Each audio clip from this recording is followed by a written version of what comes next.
우리 다 같이 말씀 보시겠습니다. 말씀은 히브리서 1장 4절에서부터 14절의 말씀입니다. 4절에서부터 14절 다 찾으셨죠? 우리 한 절씩 봉독하겠습니다.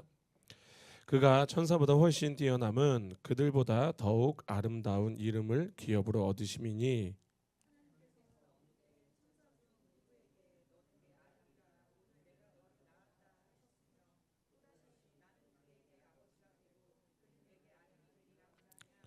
또 그가 마다들을 이끌어 세상에 다시 들어오게 하실 때에 하나님의 모든 천사들은 그에게 경배할지어다 말씀하시며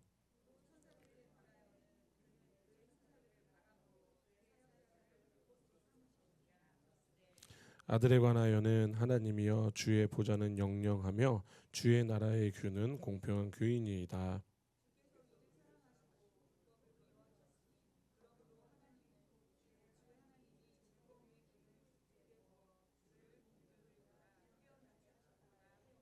또 주여 태초에 주께서 땅에 기초를 지었으며 하늘에도 주의 손으로 지으신 바라.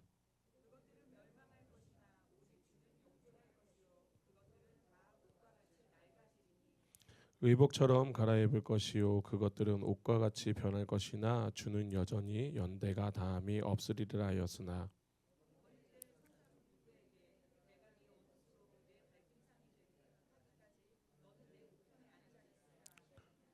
모든 천사들은 섬기는 영으로 구원받을 상속자들을 위하여 섬김으로 보내심이 아니냐. 아멘. 기도하시겠습니다. 거룩하신 주님, 예수님의 이름으로 지금 이 시간 또 이 히브리서 이 에베레스트 산을 올라갑니다. 주님 함께하여 주셔서 온전히 하나님의 말씀만 선포되기 원합니다.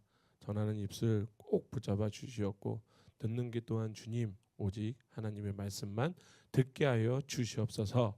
온전히 주님께 모든 것을 맡깁니다. 예수님의 이름으로 기도드립니다. 아멘. 임마누엘. 자, 우리가 지난 시간까지 세 번에 걸쳐서 이제 에베레스트 산. 누군지 모르지만 진짜 잘 지어놨어. 에베레스트 산. 그래서 지금 세 개의 봉우리를 넘었어요. 그리고 이제 오늘은 이제 1장을 마지막으로 나눌 거고 하는데 이제 오늘 지금 1장만 보더라도 지금 벌써 7군데에서 구약의 말씀을 막 갖다가 사용을 하고 있어요. 그러니까 제가 차라리 사사기를 할 걸 이렇게 고민도 사사기를 그냥 할 걸 그랬나? 계속 고민을 하고 있다가 어쨌든 하나님께서 또 그래서 이제 오히려 참 더 많이 성경을 많이 더 보게 되더라고요.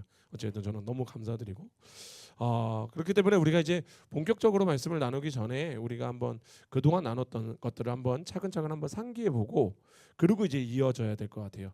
그래서 첫 번째 시간은 뭐였죠? 계시의 우월성을 이야기했어요. 그래서 구약의 위대한 선지자들은 그러니까 심지어는 여호수아 그리고 세례 요한까지도 결국 퍼즐 조각을 전달하던 우체부였다. 메신저에 불과했었다라고 말씀을 드렸어요.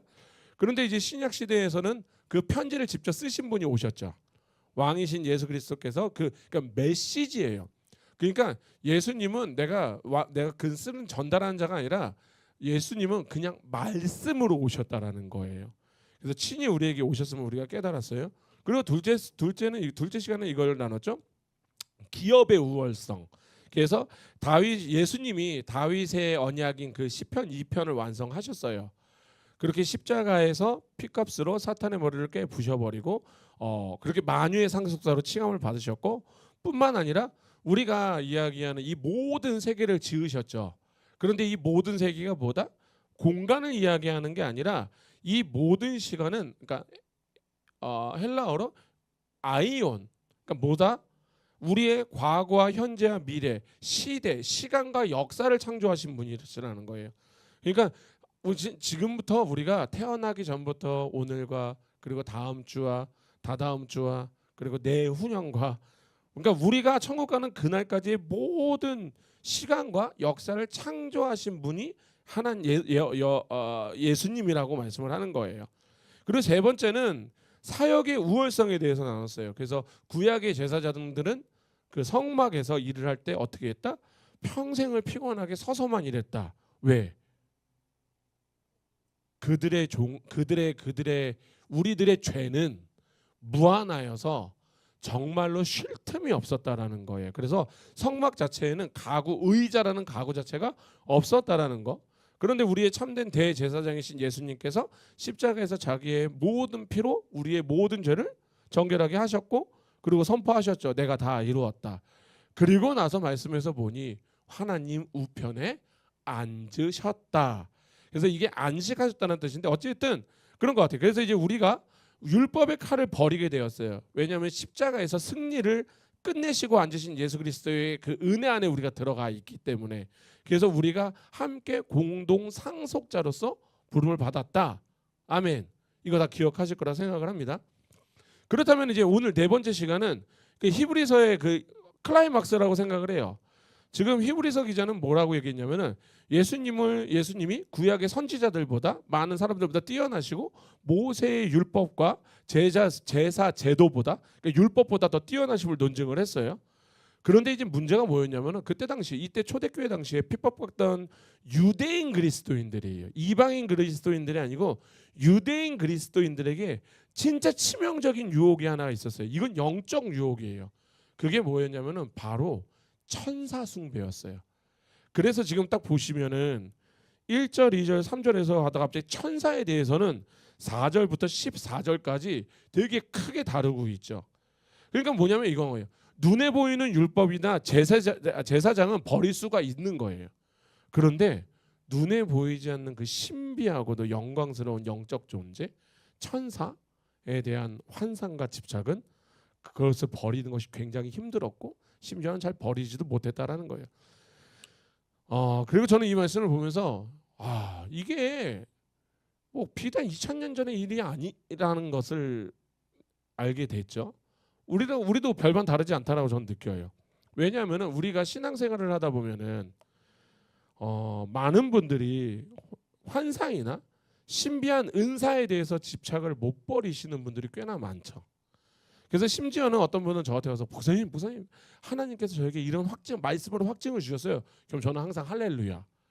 말씀으로 받는 것이 가장 베스트입니다. 이걸 따라갈 게 없습니다라고 말씀을 드렸는데, 그러고 나서 어디 뭐 우리 교회 같은 경우는 이제 그런 일이 없겠지만 이제 다른 어디에 가서 무슨 뭐 되게 영빨이 되게 좋으신 분을 만나셨는지 뭐 어때서 무슨 예언이나 뭘 받았다고 하면서 그것에 대해서 막 집착을 하시기 시작하는 거예요. 그러면서 자기가 말씀으로 받았다라는 확증을 막 손바닥 뒤집는 사람들을 제가 이제 몇 번을 뵀어요. 우리 교인들에 있는 것을 얘기하는 것은 아니고요. 그런데 이게 왜 그럴까? 곰곰이 생각해보면은 분명히 무슨 이유가 있을 거 아니에요. 이유가 있으니까 이렇게 하는 거겠죠. 그렇지 않겠어요? 그래서 곰곰하게 생각해 보니까 이런 거 같아요. 이런 현상들이 뭐냐면은 사실은 이렇게 신비주의, 뭐 이제 은사, 기적 이런 것들은 사실은 우리의 감정에 실질적으로 우리의 감정을 치고 들어오는 것들이에요. 그러니까 인간은 철저하게 감성적인 존재예요. 그래서 내 감각과 감정을 직접적으로 건드려 주는 거에 대해서 본능적으로 끌리기 시작해요. 그래서 이거 진짜 이게 거짓말이 아니라 신천지를 보더라도 신천지에서 이만희가 만희 형님이 연세가 너무 많으셔서 제가 욕도 못하겠어. 그냥 만희 형님이라고 할게요. 이만희 씨가 예수가 아니라는 걸 알아요. 그럼에도 불구하고 나오질 못하는 이유가 있어요. 그게 왜 그런가 보면은 그 중에 하나가 바로 뭐냐면은 그런 거죠. 신천지가 처음 포교를 할 때 상황을 만들고 마치 우연인 것처럼 길을 가다가 친구를 만났는데 어머 너하고 똑같은 이걸 가졌고 뭐 이런 것을 막 연결해 갖고 그렇게 해서 이 사람의 감정과 감각을 계속 건드려 놓고, 그러니까 실질적으로 이 사람들이 얘기하는 게 뭐냐면 나는 이만희가 예수가 아닌 걸 알아. 근데 내가 여지껏 여기에서 이 사람들이 나의 감정을 공감해 줬고 나를 이해해 줬고 그렇게 나를 이끌어 왔고 근데 내가 여기를 어떻게 나가, 이렇게 이야기하시는 분들이 진짜 있다라는 거예요. 그러니까 이 상황이 뭐냐면 이런 거예요. 사실 우리도 그렇잖아요. 내 감정, 내 상황, 내 감각 건드려주는 사람 있잖아요. 그럼 지금 당장이라도 나는 쓸개라도 빼줄 수 있을걸요. 그냥 그분을 보고 있으면 왠지 다 내 편. 근데 나에게 공감 못 해주고 나하고 싸우는 사람들 보면은 그냥 저 사람은 일단 나하고 적. 근데 제가 왜 이 말씀을 드리냐면 이게 우리의 영적인 죄성과 연결을 해서 보면요, 진짜 치명적인 세 가지의 결함이 정확하게 보여요. 첫 번째는 뭐냐면은 우리는 믿음보다 내 눈에 보이는 감각, 나에게 실질적으로 다가오는 것을 더 의지하려는 본성. 근데 이 본성은 무슨 본성이다? 타락한 본성인 거예요. 그러니까 우리가 고린도후서 5장 7절을 보면은 이렇게 나와 있어요. 제가 읽겠습니다. 고린도후서 5장 7절이에요. 이는 우리가 믿음으로 행하고 보는 것으로 행하지 아니함이로다, 이렇게 말씀을 하시는데, 그러니까 이 소리는 뭐냐면 우리가 기록된 성경 말씀을 읽고 하나님의 뜻을 이해가 되었고, 근데 이 뜻이 나에게서 이루어지기까지 있잖아요. 우리는 꼭 기다리는 인내가 필요해요. 때로는 하나님이 지금 즉흥적으로 일을 하실 때도 있지만, 때로는 우리에게 말씀을 주시고 10년 뒤, 20년 뒤에도 일하실 수 있잖아요. 여기 계신 분들 많이 당했다라고 얘기하면 안 될 것 같고 많이 겪으셨잖아요. 왠지 하나님 지금 당장 주실 것 같다라고 느꼈는데 알고 보니 1년이 지나도 2년이 지나도 3년이 지나도, 그런데 어느 순간이라고 하는 게 맞을 것 같아요. 10년쯤 지났더니 하나님께서 나에게 하셨구나 깨달을 때가 참 많지 않나요? 이 이야기는 뭐냐면은 보이지 않는 주님을 끝까지 신뢰하는 것은요, 굉장히 지루한 싸움이 될 수 있다는 거예요. 그런데 누군가가 예언을 하거나 신비한 환상에 대해서는 당장 내 감정을 가장 강력하게 자극하는, 그냥 아드레날린이라고 하죠. 이런 게 막 솟구치게 만드는 거. 그래서 사람들이 때로는 그냥 뭐 기도하다가 뭐 찌릿찌릿한 감각이 오면은 막 하나님의 임재가 임하였다라고 막 이제 오해하시고 막 그렇게 해서 막 얘기하시는 분들이 계세요. 물론 그렇게 해서 하나님께서 직접 만지시는 것도 있어요. 전 그게 없다라는 게 아니에요. 그런데 제일 중요한 건 뭐냐면은 만약에 내가 그런 감각이나 나의 마음에 대한 감정에 의해서 그렇게 이야기를 하고 있다라면은 그것은 사실은 좀 잘못된 판단일 확률이 굉장히 높다라는 거예요. 그거보다 보이지 않는 말씀을 묵상하는 것보다 내 눈앞에서 지금 번쩍번쩍 무언가 그걸 붙잡는 것이 우리 타락한 본성에 훨씬 쉽게 접근이 가능하다라는 거예요. 그래서 사단이, 그래서 이제 제가 이제 우리 교회 같은 경우는 제가 이제 우리 많은 분들에게 제가 이런 얘기 많이 하죠. 하나님의 음성을 들었으면은 제발 검증을 꼭 하셔야 됩니다. 검증을 안 하면은 큰일 납니다라고 말씀을 드리는 이유가 바로 이런 거예요. 사단은 그렇게 일하기가 가장 쉽거든요. 그래서 우리가 원로 목사님도 그런 말씀을 하셨잖아요. 분명히 나의 응답이고 사단의 응답인데도 불구하고 그냥 그게 마치 하나. 그래서 우리가 진짜 아닙니다. 이것까지 넘어가면 너무 길어져서 안 되고 또 험한 말 나가서 안 될 것 같아요. 어쨌든 하나님의 음성을 듣는 것은 굉장히 무겁고 무서운 일이에요. 그렇기 때문에 우리는요, 그 말씀을 그렇다고 해서 듣지 말라 이런 소리를 하는 게 아니에요. 말씀을 들었으면은 확인하고 그렇게 한 후에 만약에 누군가의 전하라는 마음을 주시면은 전하는 것조차도 바로바로 전하는 게 아니에요. 나는 즉각적인 사람이어서 바로바로 얘기해야 돼. 그러면은 100% 그런 마음은 아닐 확률이 높습니다. 자, 어쨌든 그리고 이제 두 번째 이야기입니다. 두 번째. 그래서 이제 아까 방금 말씀드린 것처럼 보이지 않는 말씀을 묵상하는 것보다 지금 당장 내 눈앞에 번쩍번쩍 나의 감정 만들어주고 나의 감각 건드려주는 거, 이런 것을 우리가 따라가는 것이 우리의 타락한 본성이 훨씬 더 자극을 잘한다라는 거예요. 거기에 잘 쏠린다라는 거예요. 두 번째는 이건 참 가슴 아픈 얘기인데 이거예요. 고통스러운 성화의 과정을 건너뛰려는 영적 교만이 있기 때문에도 이런 일이 발생을 해요. 그러니까 우리가 성경 말씀을 통해서 하나님의 뜻대로 산다라는 게 뭘까라고 우리가 고민을 하면 제가 간단하게 말씀드리면은 매일매일 내 죄성을 쳐가면서 복종을 시키는 거예요. 그리고 십자가를 지고요, 묵묵히 걸어가는 뼈 깎는 그 성화의 과정이, 그것을 요구하는 게 지금 우리가 성경 말씀을 통하여 하나님의 뜻대로 산다라는 거예요. 그런데 어떤 사람의 그 신령하신 분의 그 예언 한번 듣고 내가 한번 그냥 환상을 보거나 아니면은 뭐 점쟁이처럼 내 미래를 누군가 척척 얘기해 준다라면은 생각해 보세요. 그러면은 이 힘들고 고통스러운 십자가의 길, 이 길은 분명히 환란이고 고난이 온다라고 했는데 그 길 다 건너뛰는 VIP 지름길이 하나 나오는 거예요. 그렇게 나왔다가 느껴지겠죠. 그리고 더 나아가서 뭐예요? 하나님의 말씀이, 하나님이 성경 말씀이 아니라 나에게 특별한 계시를 줬다라고 생각을 해요. 성경을 지금도 하나님이 한 번도 안 바꾸시는 이유는 예수 그리스도에 대한, 우리의 구원에 대한 모든 것들은요 이미 성경으로 다 예언이 끝난 거예요. 그런데 우리는 참 신기하게도 다른 것들을 많이 찾아다니죠. 그럴 바에 하나님 이거 안 주시면 돼요. 당장 오늘에서 오늘 아침에 일어나서, 하나님이시잖아요. 예수 그리스도를 믿는 모든 이들에게 그냥 새 만나를 주시면 돼요. 새 말씀 한 번 한 번에 다 줄 수 있어요. 그런데 왜 하나님께서 이것을 말씀을 주셨을까? 하나님은 변하지 않으셔서 그래요. 그러니까 우리가 하나님의 음성을 듣고, 이것도 이제 하나님의 음성을 듣고 이제 그것을 뽐내시는 분들, 우리 교회는 없지만 그런 분들을 만나시면은 그냥 피하세요. 그냥 그분을 앉혀놓고 가르치려도 하지 마세요. 가르쳐봐야 듣도 안 해요. 제가 장담하는데 여기 계시는 모든 분들, 우리 그리스도인들 있잖아요. 하나님께서 우리들에게 음성으로 다 얘기하세요.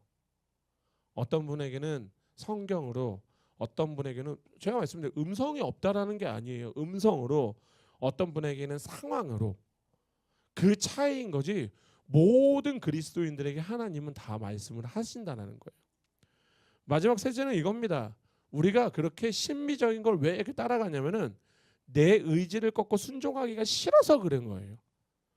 진짜 하나님의 말씀이 우리 심령에 딱 떨어지잖아요. 그럼 우리가 어떻게 돼요? 굳은 마음이 없어져야 되겠죠. 부드러운 마음이 들어와야 되겠죠. 그러면 나의 삶이 어떻게 변할 것 같아요? 괜찮을 것 같아요? 당장 여기 뒤꿈치에 굳은 살이라도 한번 벗겨보셔요. 그게 괜찮나? 이 이야기는 뭐냐면요, 하나님의 말씀이 우리의 심령에 떨어지면 우리에게 처음 요구하는 게 뭐냐면 회개와 순종을 요구한단 말이에요. 그럼 회개와 순종을 요구하면 우리는 아프겠죠. 찔리겠죠. 그런데 이 신비적인 환상이나 감정적 체험들 있잖아요. 이런 것들은 내 삶의 방향을 바꾸라는 소리를 별로 안 해요. 너 욕심버리라는 소리 별로 안 해요. 그런 십자가의 요구를 그냥 별로 얘기하지 않고 그냥 너의 감정, 너희들의 그 미래를 보는 거, 그렇게 미래를 보고 싶어 하셔요 사람들. 그래서 예언이 막 남발하는 데 가면 사람이 그렇게 많은 이유가 그거예요. 미래를 보고 싶어서. 근데 미래 보고 싶으세요? 그러니까 우리가 점을 안 봐야 되는 이유는 단 하나예요. 내가 점쟁이가 나빠서 우상숭배 이런 소리가 아니에요. 하나님은 어제와 하나님과 오늘의 하나님과 내일의 하나님은 같은 하나님이세요. 고로 오늘의 은혜와 내일의 은혜가 하나님께서 우리에게 맞게 주실 거란 말이에요.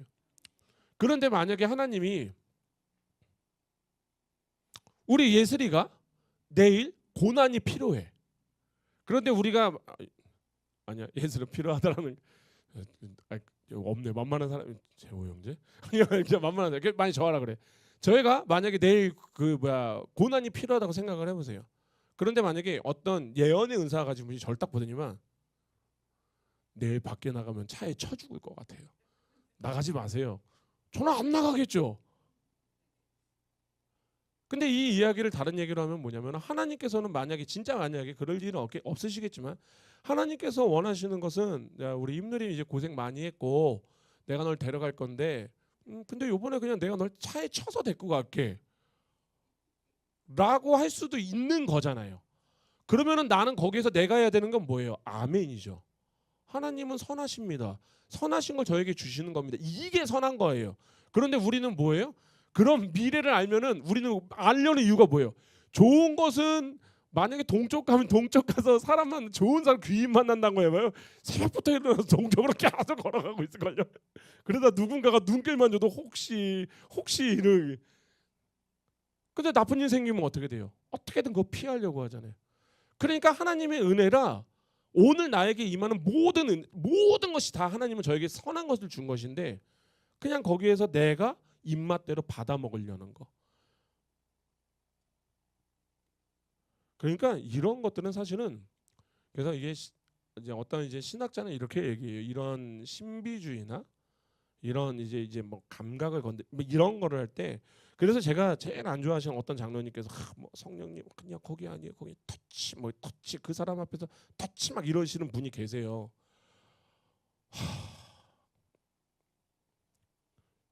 저는 지금은 이제 안 그러시는 걸로 알고 있는데 옛날에 이제 그런 사역을 했던 걸로 알고 있는데 정말로 성령님이 내 손가락으로 움직일 수 있으시는 분이었으면은 그래서 오죽하면 어떤 분은 어떤 신학자는 이렇게 얘기해요. 이런 것들을 얘기해 종교적 마약이라 그래요. 여기에 심취하여서 그렇게 내 감정 짜릿해주는 헛된 신비주의로 계속 도망치게 되는 거. 그리고 지금 2000년 전에 지금 본문도 안 들어갔는데 2000년 전에 이 오늘 말씀을 보니까 히브리서 이 편지를 받던 유대인 그리스도인들도 정확하게 이 함정에 빠져 있다라는 거예요.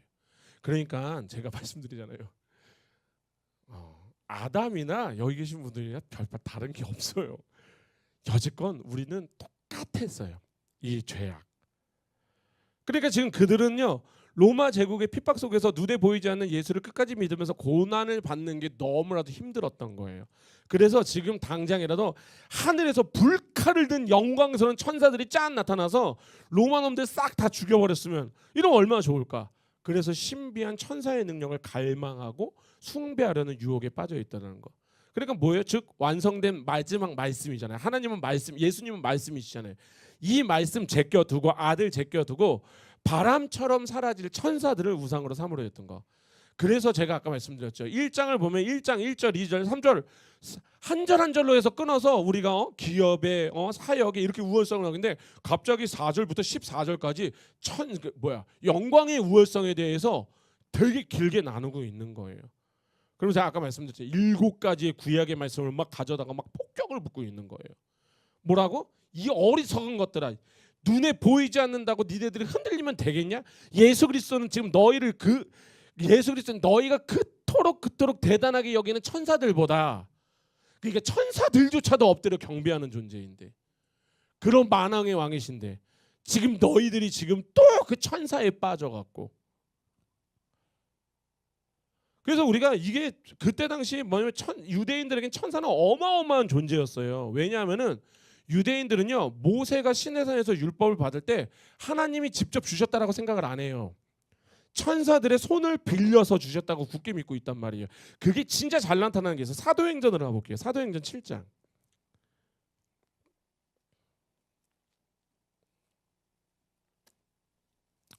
사도행전 7장을 가면요.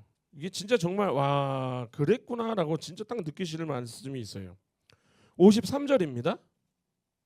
지금 스데반이 이야기를 하고 있는 거예요. 스데반이 뭐라고 얘기하죠? 53절 7장 53절 우리 다 같이 한 목소리로 봉독하시겠습니다. 너희는 천사가 전한 율법을 받고도 지키지 아니하였도다 하니라. 뭐냐면은 너희가 지금 모세가 천사에게 율법을 받아갖고 왔는데 너희는 그 율법도 지키지 않았잖아. 갈라디아서 3장 19절을 보세요.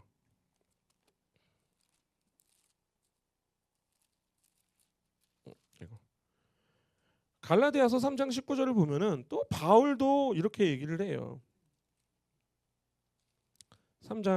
갈라디아서 3장 19절입니다. 다 찾으셨나요?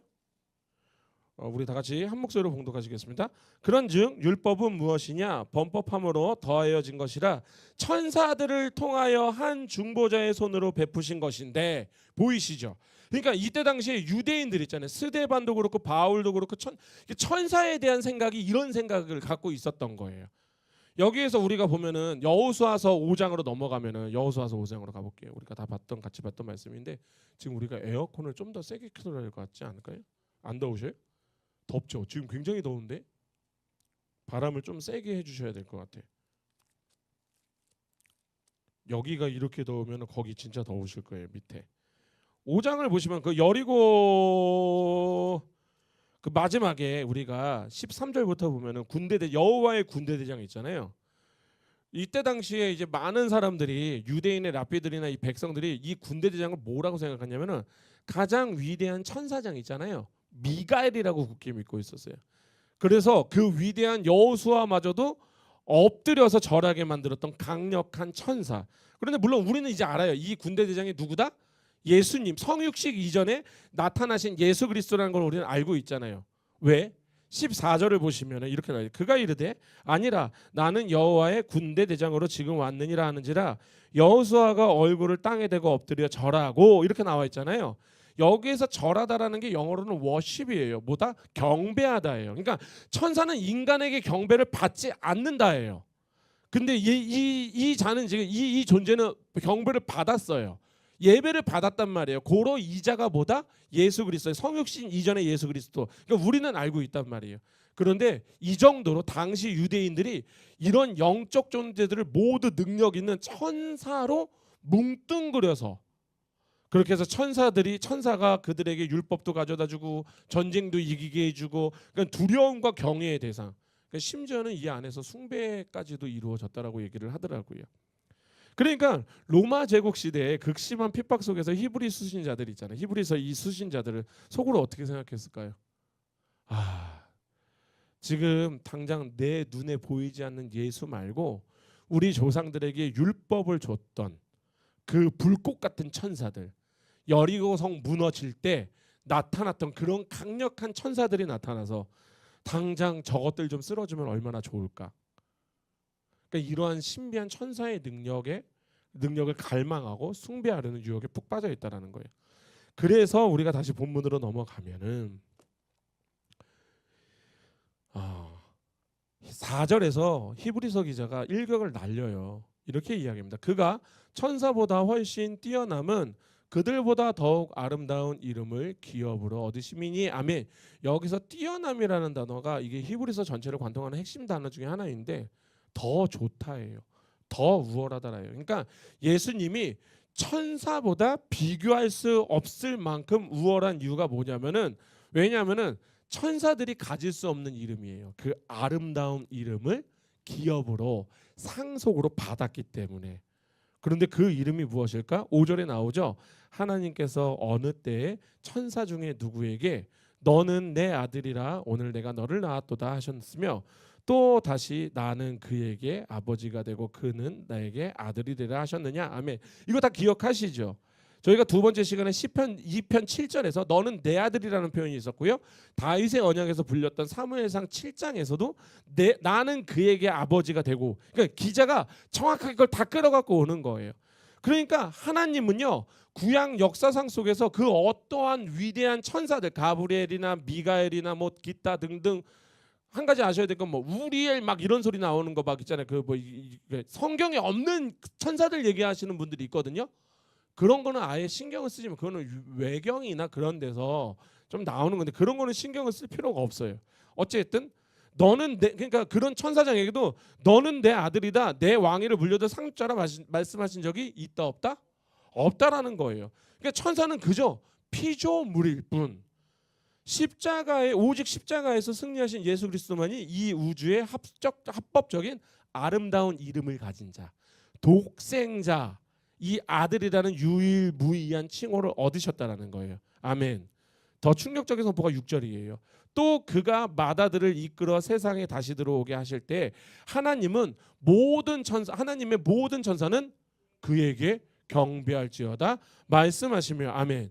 이게 지금 쐐기를 박는 거예요. 이게 신명기 32장이라 이거 다 찾으면 너무 시간이 많이 걸려서 제가 지금 그냥 말씀만 드리는 거예요. 신명기 32장하고 시편 97편을 인용한 이 구절로 쐐기를 박는 거예요. 그러니까 구약의 여호수아는요. 천사 앞에서 절을 했어요.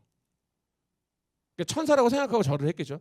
그런데 신약 시대에서 하늘의 문이 열리고 실체이신 하나님의 아들이 이 땅에 오셨을 때 우주의 질서가 어떻게 됐냐면은 그 수만 모르겠어요. 수억, 수십억이 될 수도 있고 수백억이 될 수도 있고 뭐 우리가 뭐 계산이 안 뭐 셀 수도 없을 만큼의 천사들이 영광스러운 천사들이 전부 다 예수 그리스도의 발 아래 납작 엎드려서 경배하다, 예배하다, 경의를 표한다라고 말씀을 하고 있는 거예요.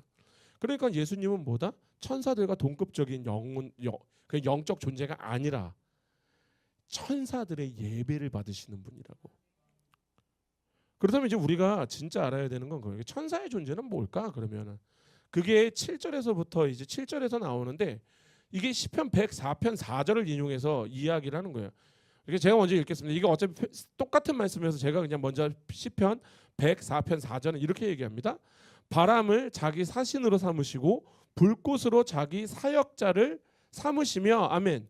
그런데 히브리서 기자가요 이 말씀을 가져가서 이렇게 얘기하는 거예요. 또 천사들에 관하여는 그는 그의 천사들을 바람으로 그의 사역자들을 불꽃으로 삼으셨느니라 하셨으되 아멘. 즉 말씀의 의미가 뭐예요? 천사는 하나님이 부리는 도구일 뿐이야.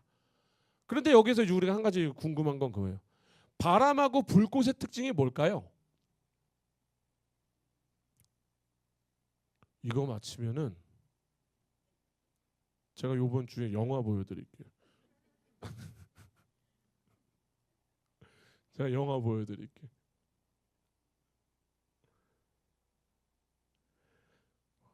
이 둘의 특징이 뭐냐면은 형태가 없어요. 시시각각 변해요. 그리고 이것들은요, 이 존재는 잠시 나타났다가 사라져요. 고로 천사들은 뭐다? 많이 능력이 진짜 많아 보여드리잖아요. 결국 하나님이 필요할 때 바람처럼 심부름을 보내고요. 불꽃처럼 능력을 사용하다가도 그냥 거들어들이는 소모적 피조물일 뿐이라는 거예요. 그런데 아들이신 예수님은 어떠할까요? 8절에서 9절이죠. 이게 시편 기자가 시편 45편 이 시를 인용해서 지금 얘기하는 거예요. 8절입니다. 아들에 관하여는 하나님이여 주의 보좌는 영영하며 주의 나라의 규는 공평한 규이니이다. 아멘. 천사들은 바람처럼 변하고 불꽃처럼 사라지고 하는데 우리 예수님의 보좌는요 영영하며 영원하다라는 뜻이에요.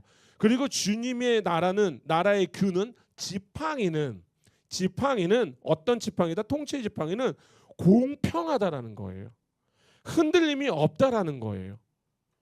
그리고 10절에서부터 12절이 시편 102편을 인용하는 건데 이게 또 성경의 정점을 한번 건드리는 거예요.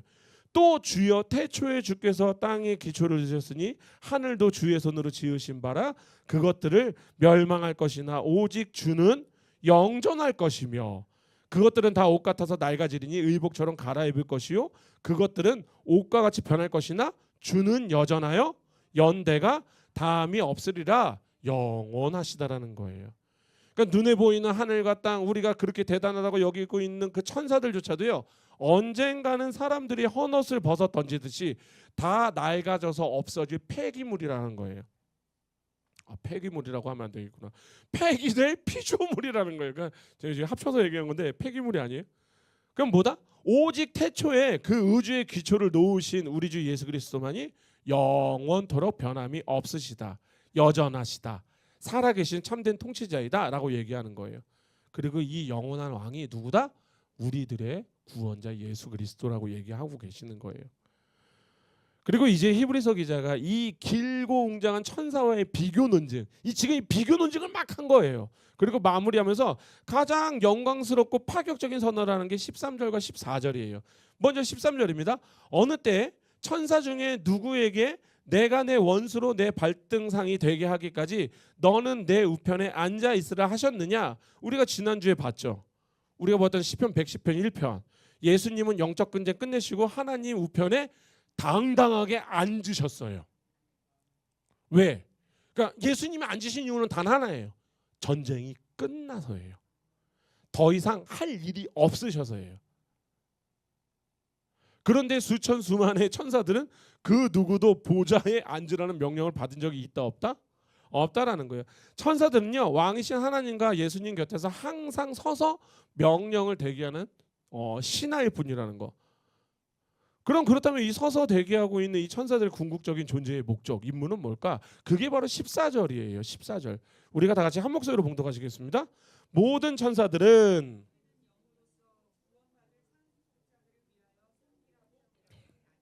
아멘. 여기에서 이 선포 보이시죠? 천사들은 섬기는 영으로, 아멘. 천사들은 섬기는 영으로서, 그러니까 뭐다? 즉 국가 공무원이라고 생각하시면 돼. 하나님의 나라의 공무원들이에요. 1급부터 9급까지 있는 공무원. 1급이 대통령인가요? 아무튼 모르겠다. 1급이 되면 안 되겠고 2급부터 해서 우리가 마지막까지 있는 공무원이라고 생각하시면 돼요. 공무원들 파송된 신분권들. 그런데 누구를 섬기라고 보내심을 받았어요? 구원받은 상속자들, 즉 뭐다? 여기 계신 분들, 우리는 예수 그리스도와 함께 공동 상속자가 됐어요. 우리는 하나님의 양자가 되었어요.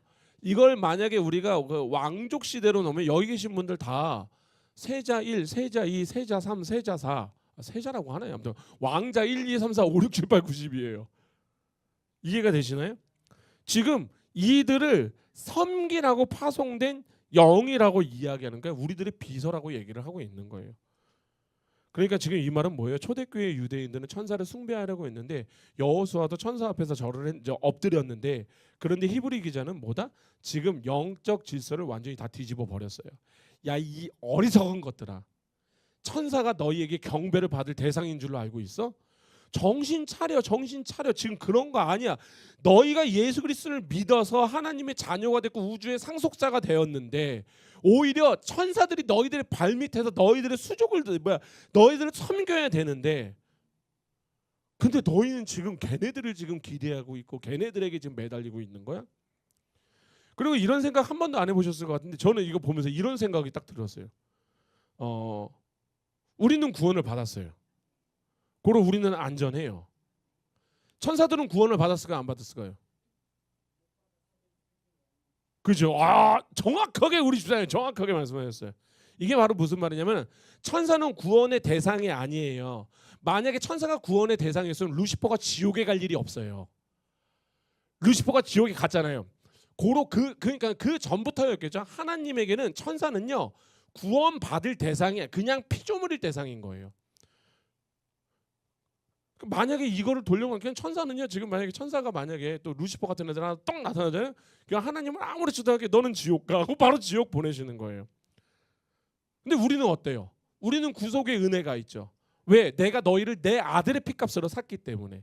그러니까 너희들은 그러니까 어떻게 보면 좀 이제 우리가 좀 불쌍하기도 하죠. 불쌍하다고 생각할 수도 있어요. 왜냐하면은 아니 하나님 그냥 저 좀 두셔요. 이렇게 살다 죽게요. 근데 하나님이 이러는 거예요. 웃기고 있네. 이게 어디서 이게 까불고 있어서 막 두둥겨 패는 거예요. 이게 이제 정신 안 차려? 옛날에 매 장사 없다 그랬잖아요. 매 장사가 없다니까요. 천사는 잘못하면은 너 없어져 해버리는데, 우리는 잘못하면은 넌 안 되겠다. 두둥겨 패는 거야. 계속 두둥겨 패는 거야. 우리가 만약에 선택받은 백성이라면, 그렇게 해서 결국은 우리가 두 손 들고 주님, 저 잘할게요 하고 하나님께 나오는 거. 이게 뭐다? 이게 성화라니까요. 그러니까 우리가 천사를 부러워하거나 숭배할 필요가 있다 없다? 전혀 없다라는 거예요. 왜? 천사들은 구원을 경험한 적이 없어요. 천사들은 타락을 하면 지옥을 가는데요, 우리는 타락을 하면요 두둥겨 패서라도 다시 그 자리로 돌려놓으신다라는 거. 그러니까 우리가 구원받은 성도들만이 우리 십자가의 은혜를 알 수 있는 거거든요. 하나님의 양자가 되는 기적을 누리는 거거든요. 그래서 천사들은 하나님을 아버지라 부를 수는 없지만 우리는 하나님을 뭐라고 부르죠? 아빠, 아버지라 부를 수 있다는 거예요. 그러니까 사실은 이게 지금 히브리 기자가 얼마나 화가 났는지 이거를 4절부터 10절까지 해갖고 이렇게 얘기를 하는 거예요. 야, 이 멍청한 것들아, 제발 좀 정신 좀 차려. 지금 예수 그리스도와 감히 천사를 비교해? 예수님이 지금 어떠한 존재인지를, 그 우월성을. 우리는 사실은 벌레만도 못한 죄인이었지만 실체이신 예수 그리스도를 믿음으로 말미암아 지금은 천사들이 우리를 부러워할지는 안 할지는 모르겠지만, 부러워해서 만약에 이상한 짓 하면 루시퍼가 되는 거잖아요. 그렇죠? 근데 우리는 그런 우주의 상속자가 되었다라는 거. 자, 이제 말씀을 좀 정리할게요. 지금 4주 동안 달려온 히브리서 1장의 말씀을 이제 정리하겠습니다. 4주. 야, 난 얘를 언제 난 이거 큰일 났네. 나도 내가 계속 화나 그래갖고. 자, 어찌됐든 지금 이 히브리서 기자는 이 1장 마지막에서 왜 천사와 예수님을 이토록 철저하게 비교를 하였을까? 2026년에 살아가고 있는 우리야, 이 천사 숭배가 무엇이 상관이 있을까? 근데 사실은 굉장히 상관이 많죠. 정말로 안타깝게도 오늘날 우리 한국 교회 내, 아니 전 세계 많은 교회 내에서 우리의 신앙 안에서도 교묘하게 이름만 바꾼 천사의 숭배, 그림자들이 깊게 뿌리내려 있다라는 거예요. 사실 우리는 십자가의 복음, 완성된 성경 말씀으로는 늘 부족하다고 여기는 게 우리예요. 그래서 우리는 하나님의 음성을 더 강구하고요. 그래서 우리는 모든 좀간 뭐가 있으면 그렇게 따라다니는 거예요. 뭔 기적만 생겼다고 하면은 뭐 그냥 거기 가는 거예요. 제가 진짜 너무나도 놀랬던 게 어떤 이제 자료를 찾다가 유튜브에 하나님께서 아말감을 해주셨습니다. 보세요. 뭔 소리야 이게? 그냥 하나님께서 여기에다 아말감을 해주셨다라고 하면서 그런데 그 교회가 지금 제가 이름은 얘기하지 않겠지만 지금 그 교회가 이단 시비가 걸리고 있는데도 거기가 지금 코로나 이후로 몇만 명씩 모이는 교회가 됐어요. 그런 치유만을 이야기하는 교회, 서울에 있는 한 교회인데 그렇게 이단 시비가 걸리고 있는데도 거기에 그렇게 물밀듯이 가는 거예요. 여기 계신 분들 다 똑같지 않아요? 성경 말씀 좋죠, 알죠, 알겠는데 지금 내 삶이 힘드니 하나님, 제발 좀 이거 하나님 천사 좀 보내. 천사가 아니어도 돼요. 그냥 뭘 누구를 보내주셔도 괜찮으니까 좀 기적 좀 베풀어 주시면 안 될까요? 요것 좀 어떻게든 벗어나면 안 될까요? 제가 영적 체험 좀 해야지 신앙생활 좀 할 맛 좀 나지 않을까요? 이게 지금 무슨 얘기예요? 이미 내 안에는 왕으로 좌정하시고 계신 모든 것을 이루신 예수 그리스도가 계신다고 하는데 그분을 갑자기 예수님 잠깐만 들어가봐요. 옆으로 가봐요. 옆으로 잠깐 가봐요. 그리고 바람처럼 불꽃처럼 변하고 사라질 헛된 것들, 그것을 우상으로 삼고 쫓고 있는 우리들의 모습들. 그러니까 사도 바울이 골로새서 2장 18절에서 이렇게 얘기해요. 제가 읽겠습니다. 아무도 꾸며낸 겸손과 천사의 숭배를 이유로 너희를 정죄하지 못하게 하라. 그가 그 본 것에 의지하여 그 육신의 생각을 따라 헛되이 과장하고, 보이시나요? 천사 숭배의 이유로 너희를 정죄하지 못하게 하래요. 왜? 그가 그 본 것을 의지하여서 그 육신의 생각을 따라간대요. 그러니까 정말로 경고하고 있는 거예요. 이게 제가 이렇게 말씀드렸잖아요. 그래서 예전에 이런 말씀이죠. 기적을 구하지 마세요. 이미 기적은 일어났다니까요. 여기 계신 분들 살아났다니까요. 그게 기적이에요. 그러니까 이런 거예요. 내가 살아난 게 기적이지. 나는 죽어 있는데 옆에서 진짜 만약에 진짜 무덤에서 갑자기 사람이 팔이 하나 올라와서 막 살아나면은 그게 나에게 유익이 뭐가 돼요? 그러니까 그것 좀 얘기해요. 전 그게 너무 궁금해요. 막 누가 뭐 고침을 받는 걸 봤대. 저 그분한테 제 진짜 물어봤어요. 그게 유익이 되세요? 아니 뭐 신기한 체험 하나 했죠. 그러니까 그게 유익이 되시냐고. 그러니까 뭐 그게, 저는 기적이 없다라는 게 아니에요. 은사가 없다라는 게 아니에요. 하나님은 은사를 통하여서, 그러니까 사도행전만 봐요. 안진뱅이가 일어서고 막 난리가 나는 거예요. 그런데 지금 하나님께서 그 은사를 주신 이유가 뭐냐면은 그 기적만을 보라고 주신 게 아니잖아요. 그 기적을 일으키는 권능의 능력을 가진 존재가 누구냐라는 거예요. 그 존재의 복음이 뭐냐라는 거예요. 그런데 우리는 그냥 봐야 될 거는 안 보고 그거 싹 지워버리고 그냥 그것만 보고 있는. 그러니까 이게 얼마나 마약 같은 거예요. 그래서 제가 참 안타까운 것은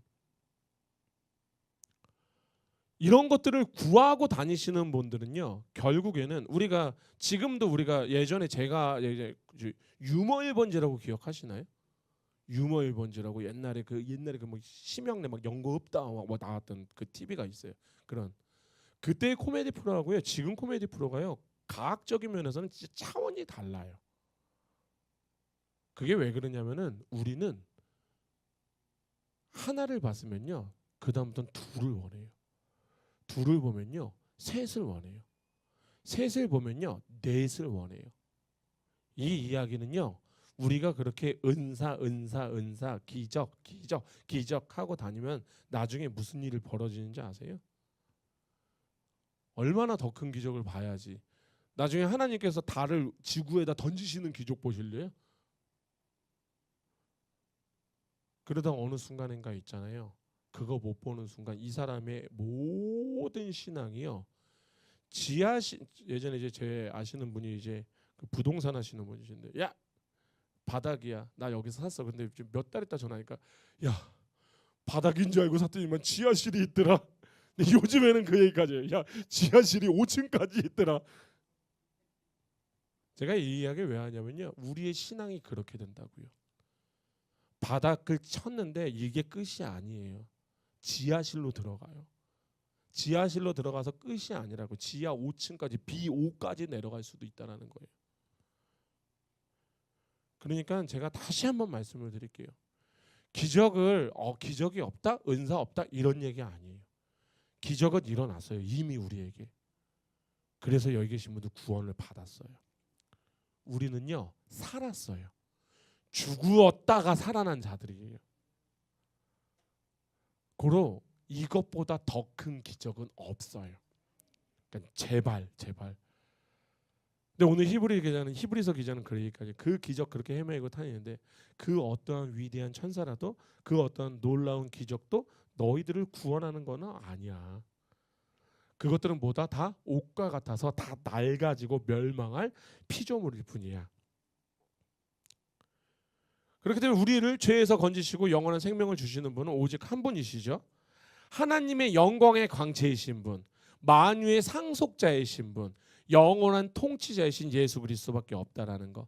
그렇기 때문에 여호수아는 구약의 그림자였기 때문에 그 군대 장관을 천사라고 생각하고 엎드려서 했지만, 근데 지금에 와서 우리가 보니 그분이 바로 예수 그리스도였고 그분 앞에 무릎을 꿇었다라는 거.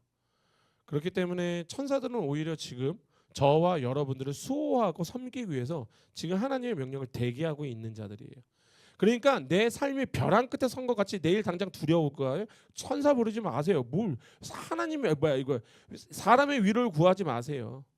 그때 우리가 얘기하는 건 뭐냐면 주님이면 충분합니다예요. 주님이면 충분하잖아요. 그럼 그 다음 일들이 별로 그렇게 중요하지가 않아요. 그렇게 큰 일이 아니에요.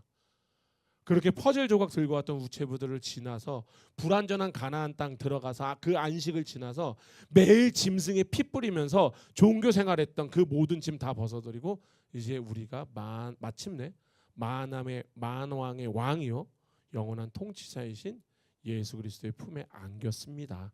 아멘. 그렇기 때문에 저는 나중이라도 이 히브리서 1장은 꼭 더 보셔야 돼요. 히브리서는 굉장히 많이 봐야 돼요.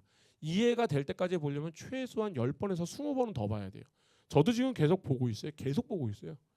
몇 번을 보는지를 모르겠어요. 그럼에도 계속 보고 있어요. 볼 때마다 하나님이 하나씩 알려주세요.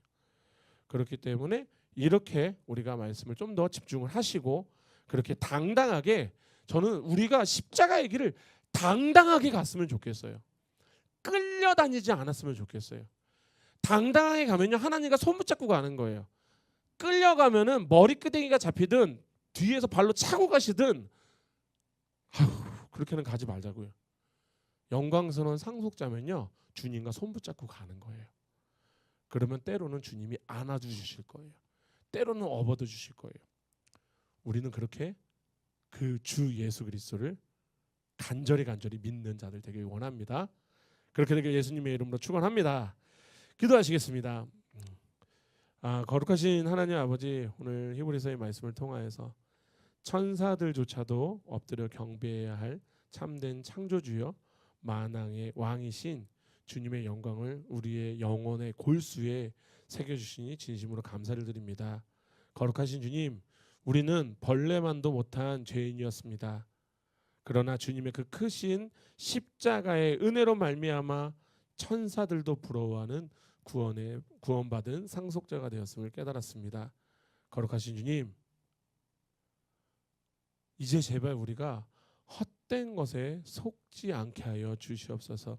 내 입맛과 예언과 감정, 이 모든 것들을 장악하는 신비주의나 그리고 기적만을 바라는 이 종교적인 마약 같은 것들을 과감하게 끊어내게 하여 주시옵시고 이미 내 안에서 왕으로 자정하사 다 이루었다 선포하신 예수 그리스도 한 분만으로 완전하고도 충분하고 완벽함을 고백하는 자들 되게 하여 주시옵소서. 그렇게 세상의 위로나 기적을 구하는 대신 나를 위하여서 피 흘리신 예수 그리스도만을 바라보고 그 십자가에서 완성된 그 복음, 완성된 성경 말씀 안에서 위안을 얻게 하여 주시옵시고 굳게 서게 하여 주시옵소서. 그렇게 일하실 주님을 기대합니다. 남은 한 주 주님 함께하여 주셔서 온전히 하나님의 말씀만 듣고 보고 따라가는 자들 되게 하여 주시옵소서. 주님 사랑합니다. 예수님의 이름으로 기도드립니다. 아멘. 다 같이 주님의 기도로서 예배를 마치겠습니다. 하늘에 계신 우리 아버지여, 이름이 거룩히 여김을 받으시오며 나라가 임하시오며 뜻이 하늘에서 이루어진 것 같이 땅에서도 이루어지이다. 오늘 우리에게 일용할 양식을 주시옵고 우리가 우리에게 죄 지은 자를 사하여 준 것 같이 우리의 죄를 사하여 주시옵고 우리를 시험에 들게 하지 마시옵고 다만 악에서 구하시옵소서. 나라와 권세와 영광이 아버지께 영원히 있사옵나이다. 아멘.